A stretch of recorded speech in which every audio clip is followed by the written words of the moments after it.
Welcome to the Smarter Technology for the Next Reality series. I am Inma Martinez. It's a pleasure to be with all of you. I'm one of the pioneers of the mobile internet back in the 1990s when I created with my team in Cambridge the first AI system to personalize digital services. So I will be speaking from the perspective of someone who has built digital transformation across many sectors and someone that advises governments on what is the effect in society. Now, let me start by explaining why we are talking about data. Our civilization has been creating progress thanks to data since the Bronze Age. It's a core ingredient of our progress as humankind, and we have stored data in all types of physical forms in order to account for our activities, manage how we run our businesses, create rules of engagement, rules of commerce, establish the monetary value of things. But today, the way we store data is in cloud architectures, in cloud infrastructure, because we need to respond to the new demands, such as manufacturing products in simulations, in more secure ways, in better efficient ways, managing our lives better, ensuring that cities can really run the operations of what we all need to really feel that we have a better life. And these are just examples. But data had a radical shift in the current era. Around the mid-18th century, we stopped just documenting the world, like the first cartographers, to really begin to ask ourselves into the dynamics, basically looking for insights. When the Portuguese explorers discovered Greenland, for example, they didn't even descend from the boats. They turned the boats around, went back to Lisbon, and they just listed their discovery. This is a two-dimensional way to treat data. It took us 2 centuries to really value that data was a new door to exploration, to comprehend our planet and its many wonders. And this is where we connect with our current efforts. We gather data because we need to comprehend and gather insights and understand what's going on with our business, where we could improve things, where we can optimize, where we can automatize. We want better outcomes. Now, when it comes to infrastructure, there is a huge misconception. When we, for example, talk about building roads and water projects and telecom satellites, this is, the big physical analog infrastructure. We didn't do it because of the core solutions that these bridges, these roads were creating. No. There is something behind it. And I want to bring you an example that I was part of. I used to work in infrastructure finance, and the Øresund Bridge was the last project I did. Now, this bridge connects the city of Malmö in Sweden and the city of Copenhagen in Denmark. When the bridge was conceived as a project, it's not because the cities had a traffic problem. It was because both countries wanted to create an innovation hub in the area, attract entrepreneurs, attract the meditech, attract the pharma tech, attract investors. 15 years later, this is exactly what the project created. Both countries have a 27% GDP generated from this particular geography. And this is what we do with infrastructure when we speak about hybrid cloud and cloud environments. We're building the architectures of the future, the digital ones. And one of the important bits of this is how we're going to treat data. Data today is beginning to be treated in decentralized ways. It's very, very different to the old paradigms of data warehousing, everything in one place, data lakes, everything in one place. The data mesh allows teams across an organization to own their own data, to own that domain so that they can quickly create products and services, data as a product. And still, even if you provide different platforms across the organization, different architectures for data management, everything is governed, everything is secure in a federated way. And this is a new dynamic way to actually treat data, because what we want is to create better products and services. We need to react faster to the information that we get from data from our clients, for what they need. And why is that? Because we are entering enormous levels of complexity. Business today faces incredible complexities that did not exist 20 years ago because we operate in both analog and digital. It's like two different worlds. Now, for example, 20 years ago, when municipalities began to issue requests for proposals where it comes to the concept of smart cities, these projects were about traffic management, bicycles, green transport, putting free Wi-Fi in the city, all very low level, very, very simple. Today, the agenda that urban centers have contains very, very harsh realities to solve.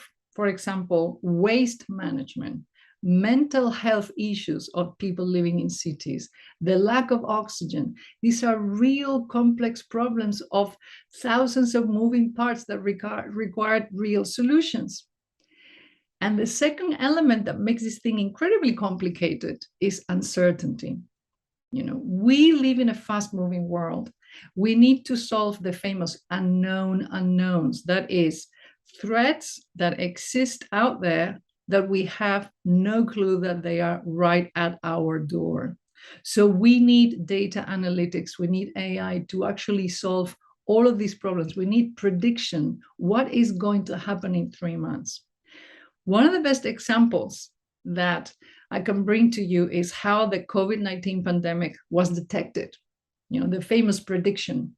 Well, it was detected by an AI company thousands of miles away from Wuhan. Actually, it was in Canada. And this company specialized in detecting how pandemics move from continent to continent using AI. And in fact, AI became the tool of choice of 2020. It detected the pandemic, it helped pharmaceutical companies create the vaccines faster, and it allowed governments to measure the rate of contagion, the famous R number that the papers were talking about every day.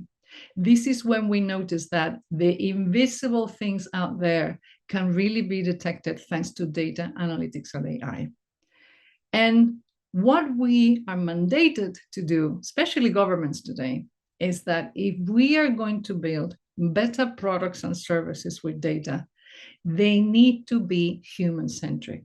The demand is to actually make them equitable. That is, to give to each person what each person needs. We need to carry out fair practices. And fair is a very abstract concept, but I'll try to explain it to you. Fair means that beyond the terms and conditions, if it's in your hands to grant, you actually do it because you want the highest benefit for your customers.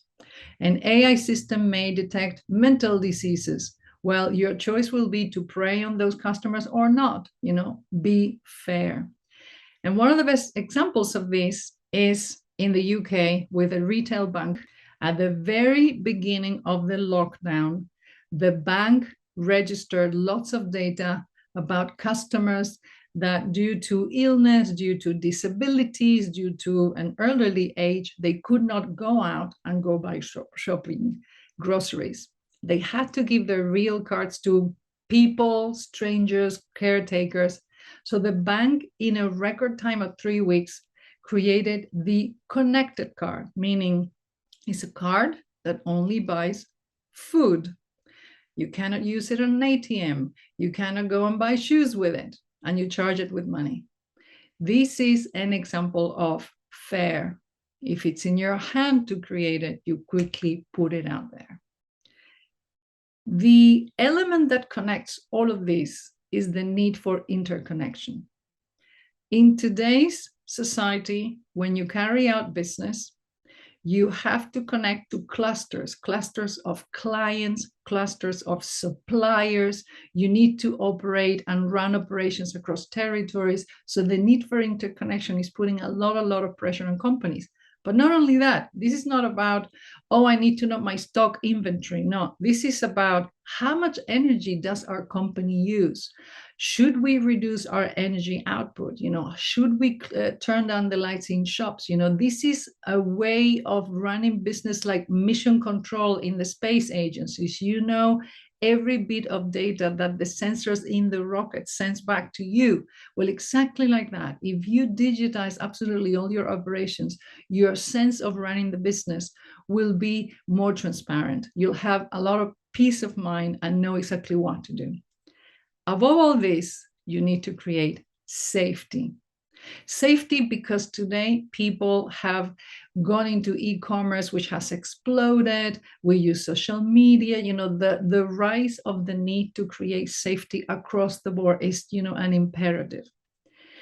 And what are the new challenges that we have today? Well, we all remember, where is the toilet paper? Well, there's more than that. We have a huge crisis, the famous crisis that affected the supply chain, but also the chip manufacturing of, semiconductors.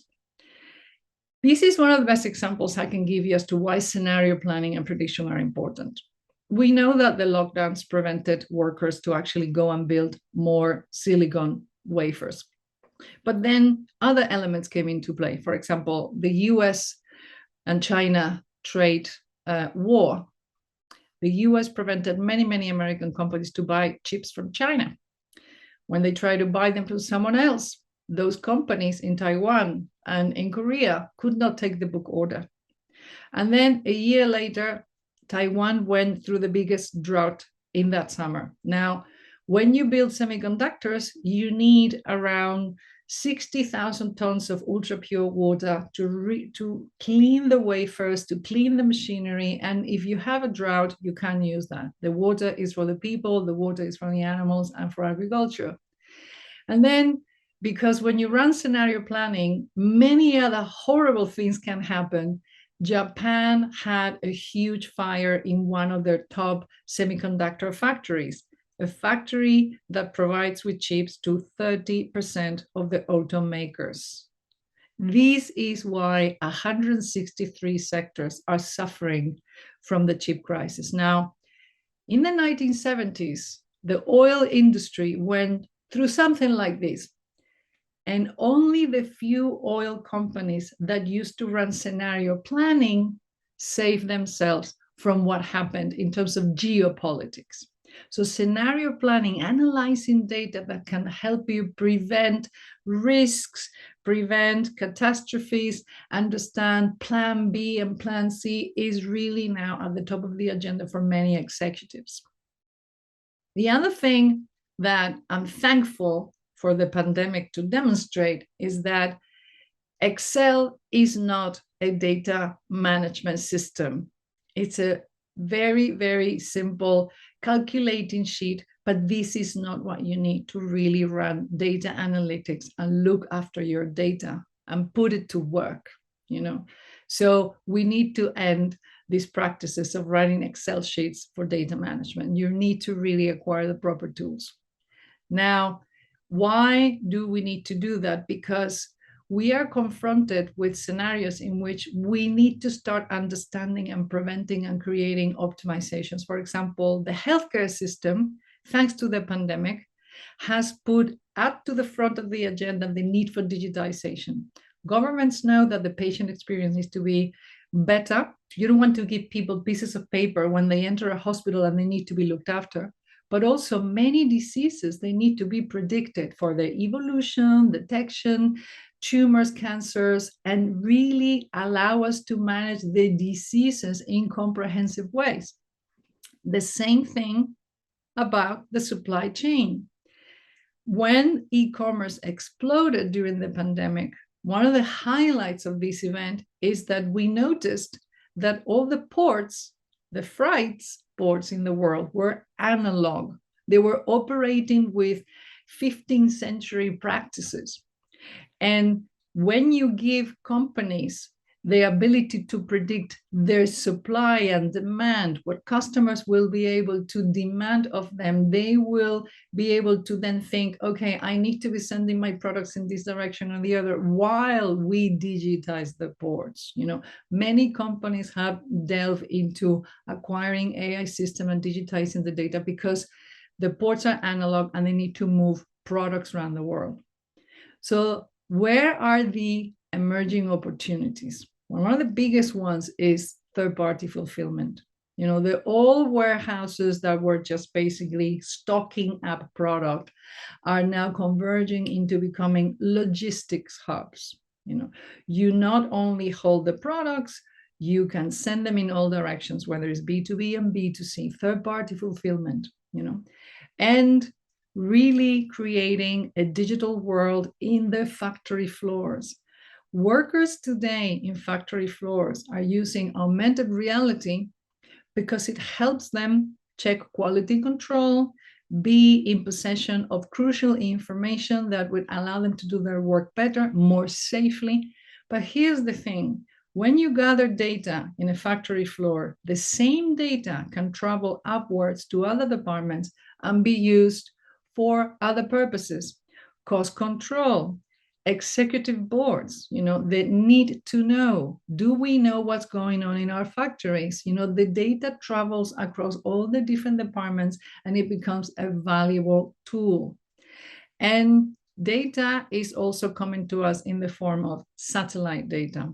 Many sectors like agriculture will benefit from having eyes in the sky. This is one of the projects that I'm working on at the moment. When you know where to put the pesticides, you actually are able to control the pest better. You actually know if the pests are going to be forming in your soil, in your trees. You're able to control the nutrition value of the arable land, which is decreasing on a daily basis. And when you move AI into the small and medium enterprises, you know exactly where are you going to solve the problems? Automatizing processes, detecting things, improving the processes, watching machinery and understanding when it's about to break before it breaks, and also track and trace. The traceability of substances, of food is a major, major element right now coming into small companies.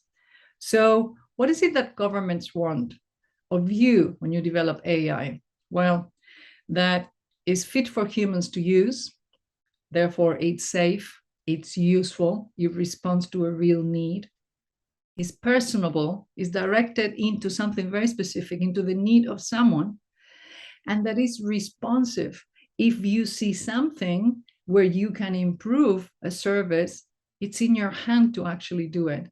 And the most important thing, trustworthy, meaning it can be audited. It's not that they will audit the algorithms, but they will ask you to prove that whatever model you have built with machine learning is for the benefit of your customers, is for the improvement of things. It's not for a threat or to actually prey on the weakness. So I hope all of this was really useful, but the most important thing is to jump into the Q&A. So I'm looking forward to the questions. Good afternoon, everybody. My name is Paolo Facchi. I'm from Lenovo, and I'm taking care about the relationship with Nutanix. So we are collaborating in making all this possible and having a solution on hyperconverged and hybrid cloud and cloud together. So let's start reading the questions that I see are coming into our chat. And I can start having the first question for Inma, which is saying, how can an hyperconverged solution help today companies to be more flexible and embrace digital transformation? What do you think, Inma? Well, I think that fundamentally, everybody's asking themselves, does our business need this type of technologies? And the answer to that is that more and more, because businesses today, whether you are a company that runs streaming services or you need to provide services within seconds, you're pressured to be interconnected to your customers, to your suppliers, you're pressured to gather data turning it into insights.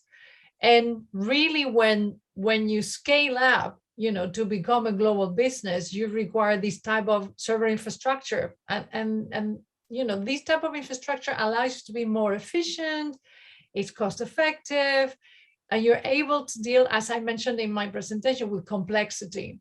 And businesses today are faced with very, very specific requirements that are digital, because the world is digitizing and we need to respond very, very quickly And for me, one of the biggest reasons to actually embrace, this type of hyperconverged solutions is the need for cybersecurity, the need to look after the latency of the services. Can you do things faster and better? The need to connect. So many sectors are affected by these demands, and also big companies and small SMEs like energy, financial services, anyone that uses e-commerce, they need to be this responsive. So I think hyperconvergence is really the solution to these predicaments that we have today in the current marketplace. Thank you very much. Very clear. And of course, I am completely aligned with you. What I would like just to add as an additional information more related to what we do together, Lenovo and Nutanix, is what do we see as a big advantage for the user is having a unique interface, which is managing your infrastructure, which is managing your data center in such cases. So having a simple tool that allows everyone to control what the operations of the infrastructure is doing, and in a very easy manner. That's absolutely helpful. So also, I think for the user can be interesting to know that our solution, it's normally supported by Lenovo. So regardless if the problem, if the requirement of support is for hardware or software, it's Lenovo providing the help. So if a customer is requiring some support, it's provided by a unique interface. And that's normally simplify the process and helps to make that much more easy. And today, everyone is requiring agility. Everyone is requiring them to focus into their own core business and not to stay just in resolving issues or troubles into the data center. That's why we see hyperconverged becoming fundamental in this space. Thank you. So let's move to the second question that I see coming. What this says, envisioning a quick move towards digitalization means the creation of tons of new data that need to be analyzed and learned. The need for adequate infrastructure supporting these trends leads to foresee still huge demand on hardware and software. What is your vision on that? Well, I think it's also the nature of business. I was going to sneeze. That, for example, remote workforces. Hybrid cloud, for example, is the only safe way to guarantee that people working remotely can really do their job. Yeah. And also the need for companies to provide business continuity to their customers. So imagine you're a telco company, or you're a bank, or you're an e-commerce vendor, you also need to connect to other people. So I see the trends of, as these demands rise for everyone, hybrid cloud becoming the solution. It also gives you choice, which is what customers want. You can allocate specific services to public cloud and others to your private infrastructure. But, it's an environment that also, when you look at, let's launch new products and features, if you put untested workloads in hybrid cloud, you are not disturbing your live world. Or for example, as your business scales up and sometimes your on-premises infrastructure is peaking, you can cloud burst in the cloud. You can pass that workload into the cloud. So I think it's a super scalable technology that will allow small companies to become bigger, and you then scale up. So this is for me the biggest value. And also, well, the fact that you need to look after your cybersecurity, and it's very costly trying to do it on your own on-premises. Good. Thank you very much, again. That's very, very interesting answer and interesting point of view. Well, the point I do see also from the Lenovo side and the Nutanix side especially is we trust that this market is going ahead, which is still continuously growing. And so that the trend will continue in this growing path as it has been in the last period of time. Although maybe the conditions are changing. However, we do expect that this digitalization could continue in showing a growing market. That's, of course, is the business doing. However, what then it's moving in a very interesting way is this concept of hybrid and cloud, as you mentioned. And what do we see is that today hybrid, thanks to the ability to provide from Nutanix a simple and a cost-effective, as you mentioned earlier, platform, it's allowing even smaller companies to adopt it. It becomes then a solution that is more, let's say, widely addressing the market needs rather than just, as in the past, what's happening, only the large companies. So it's then embedded into the Nutanix solution, the ability to manage hybrid cloud. And this is simplifying any companies to adopt it. What that means, we see this trend requiring hybrid cloud and on-prem solutions to control data move. You can't move data on cloud without control. So it needs to be filtered, needs to be analyzed, needs to be, I'd say, public, because otherwise you have GDPR problem, so privacy. We could have then other trouble related to the regulations that sometimes locally apply. So this is then limiting the full use of cloud and reinventing a bit the concept of on-prem. So that's the vision we have as Lenovo Nutanix, and this could be a good moment to start thinking about hyperconverged as a solution that is offering even as a native capability, the hybrid cloud solution. Thank you, Inma, for your view. I'm going to the next question, which is probably similar because it's asking, thinking about pure cloud and hybrid, how you see the evolution? Well, I think you just answered that, but if you want to just add some words. Otherwise, what I say is probably is what I just explained a few seconds ago. So it's offering, of course, a solution. So we just need to be sure about what is going. So companies have to be sure what is going to be moved into cloud. So they are more now pay attention in what needs to be kept locally. So that's what is causing to me the differentiation. Yeah. Then there is another question, which is then, it was very interesting to hear about how companies could react fast to COVID to support changing needs from citizens. Do Lenovo and Nutanix have similarly helped some companies? Good point. I don't think it's for you, because of course, it's more probably for us working with between Lenovo and Nutanix. And what it just popped up in my mind is a couple of cases where especially was an health social company in Spain that was asking at the beginning of the pandemic to create an infrastructure to allow remote working up to 1,000 users in a very short limit of time. So they were asking to have a turnaround time of few days. Well, we together with Nutanix, this has been possible. We were able to implement this infrastructure very quickly. It was just question truly days, and this was up and running, and then allowing the company to let their people working remotely. Same was happening in a similar situation in Middle East, so different geography, but same concept, very similar.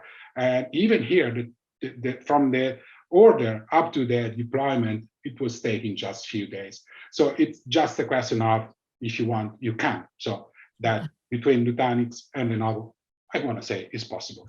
Yeah. Good. Let me see if there are other questions coming. And I do see one just arrived, which is then nice overview toward future cooperation between AI and innovation. What do you think the most and less sectors would be affected by that integration? Do you have an idea about that?